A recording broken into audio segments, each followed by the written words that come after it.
Hello మా dear friends, Ramesh updates Telugu ఛానల్కి welcome అండి. మొంతా తుఫాన్ దూసుకొస్తుంది కాబట్టి కేంద్ర మరియు రాష్ట్ర ప్రభుత్వాలు తీర ప్రాంతంలో ఉన్నటువంటి ప్రజలు అప్రమత్తంగా ఉండాలని చెప్పేసి ఇప్పటికే హెచ్చరికలు జారీ చేయడం జరిగింది. సో తీర ప్రాంతంలో ఉన్నటువంటి ప్రజలు అప్రమత్తంగా ఉండడమే కాదు, అక్కడ ఉన్నటువంటి మత్స్యకారులు కూడా బే ఆఫ్ బెంగాల్లో అంటే బంగాళాఖాతంలో సముద్రంలోకి వేటకు వెళ్ళకూడదని చెప్పేసి కూడా ఆంధ్రప్రదేశ్ మరియు కేంద్ర ప్రభుత్వం ఇప్పటికే మత్స్యకారులను హెచ్చరించడం జరిగింది. సో ఈ మొంతా తుఫాన్ ఏ విధంగా అల్పపీడనం నుండి వాయుపీడనంగా ఎలా మారింది అనే విషయాలతో పాటు ఈ తుఫాన్ సమయంలో తీసుకోవాల్సినటువంటి జాగ్రత్తలు అనేక అంశాలను ఈ వీడియోలో అయితే వివరించడం జరుగుతుంది. కాబట్టి రమేష్ అప్డేట్స్ తెలుగు ఛానల్ని సబ్స్క్రైబ్ చేసి లైక్ చేయండి, షేర్ చేయండి.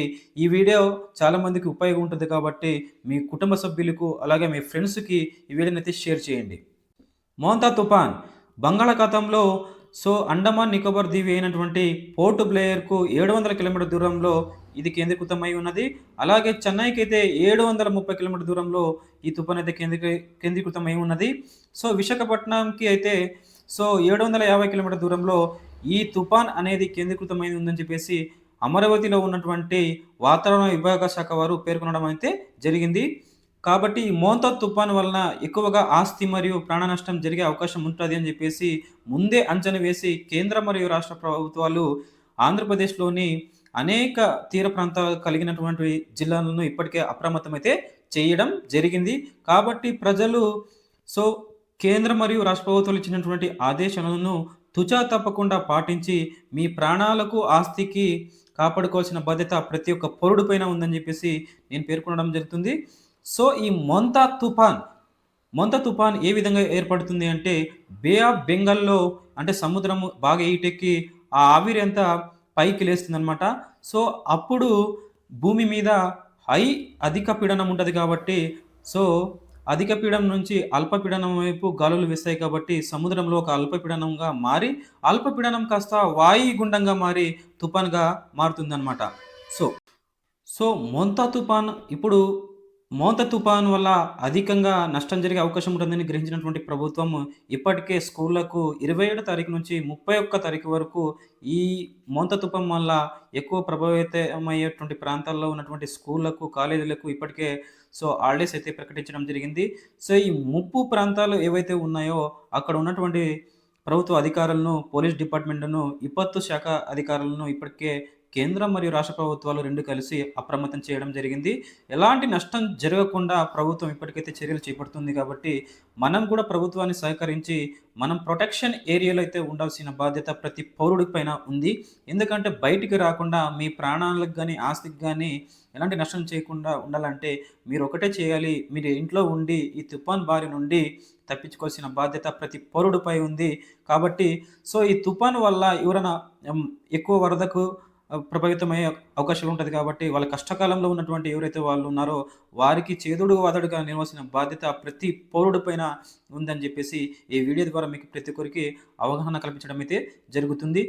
ప్రభుత్వం ఏదైతే ఆదేశాలు ఇచ్చిందో మీరు ఆ తుచ తప్పకుండా పాటించి ఈ మొంతా తుఫానిక ప్రభావిత నుండి బయటపడాలని చెప్పేసి నేను కోరుకుంటున్నా. అలాగే ఆంధ్రప్రదేశ్‌లో తీర ప్రాంతాలు జిల్లాలు ఉన్నాయి కదా! ఈ తీర ప్రాంత జిల్లాలలో మాక్సిమము 7 జిల్లాలను రెడ్ అలర్ట్‌గా ప్రకటించడం జరిగింది. 16 జిల్లాలను ఆరెంజ్ అలర్ట్‌గా ప్రకటించడం జరిగింది. 3 జిల్లాలు మాత్రమే యెల్లో అలర్ట్‌గా ఆంధ్రప్రదేశ్ ప్రభుత్వం ప్రకటించడం అయితే జరిగింది.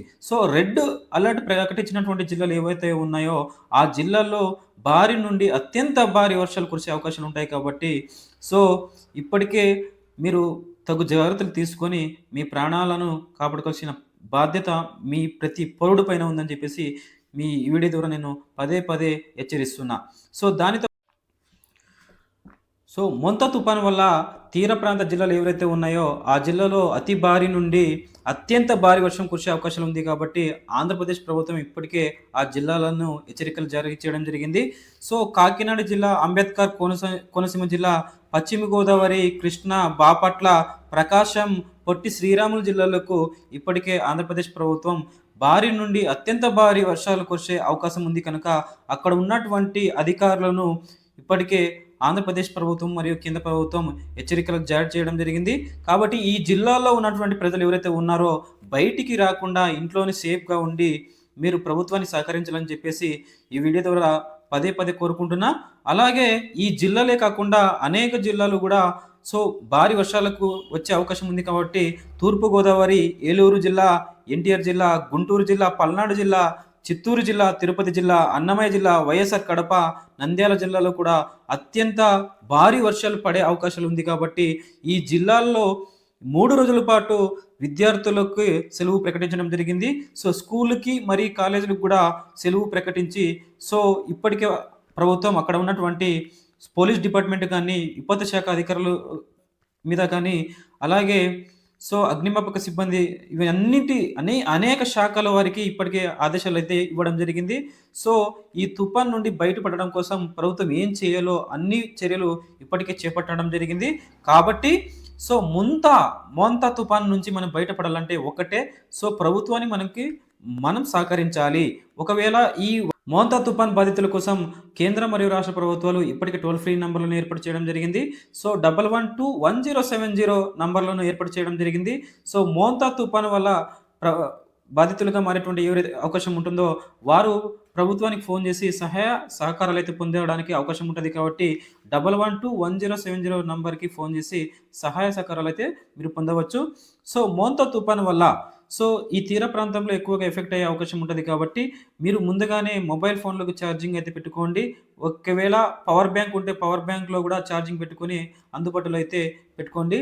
ఛార్జింగ్ లైట్లు ఉంటే ఛార్జింగ్ లైట్ కూడా ఎక్కువ మొత్తంలో కొని ఇంట్లో పెట్టుకుంటే బావుంటుంది. ఎందుకంటే తుఫాను పడినప్పుడు సో, అధిక మొత్తంలో కరెంటు పోలులు నేల కొరిగే అవకాశాలు ఉంటది కాబట్టి, పవర్ కట్ సమస్య కూడా ఉండే అవకాశం ఉంటది కాబట్టి, మీరు ముందుగానే మొబైల్ ఫోన్‌ను ఛార్జింగ్ పెట్టుకోవడము, లేదా పవర్ బ్యాంకులు అందుబాటులో ఉంచుకోవడము, అలాగే ఎల్ఈడీ ఛార్జింగ్ బల్బులు ఏవైతే ఉన్నాయో, అవి కూడా అందుబాటులో ఉంచుకుంటే మీకి కరెంట్ సమస్య అనేది ఉండదు కాబట్టి, ఈ విషయం కూడా మీకు ఈ వీడియో ద్వారా తెలియజేస్తున్నాను. అలాగే ఒకవేళ ఈ తుఫాను పడినప్పుడు అధిక మొత్తంలో వరద వచ్చే అవకాశం ఉంటది కాబట్టి, మీరు కొన్ని ఫస్ట్ ఎయిడ్ కిట్ అందుబాటులో ఉంచుకుంటే బావుంటది.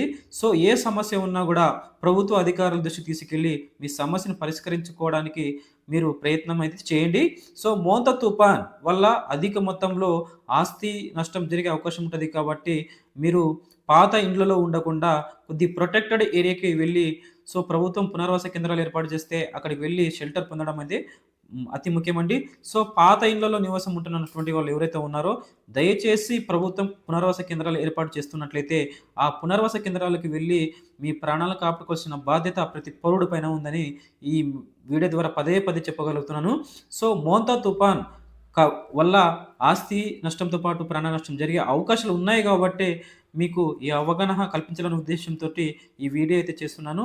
కాబట్టి రమేష్ అప్డేట్స్ తెలుగు ఛానెల్‌ని సబ్స్క్రైబ్ చేయండి, లైక్ చేయండి, షేర్ చేయండి. ఈ వీడియోను మీ ఫ్రెండ్స్‌కి అయితే షేర్ చేయండి.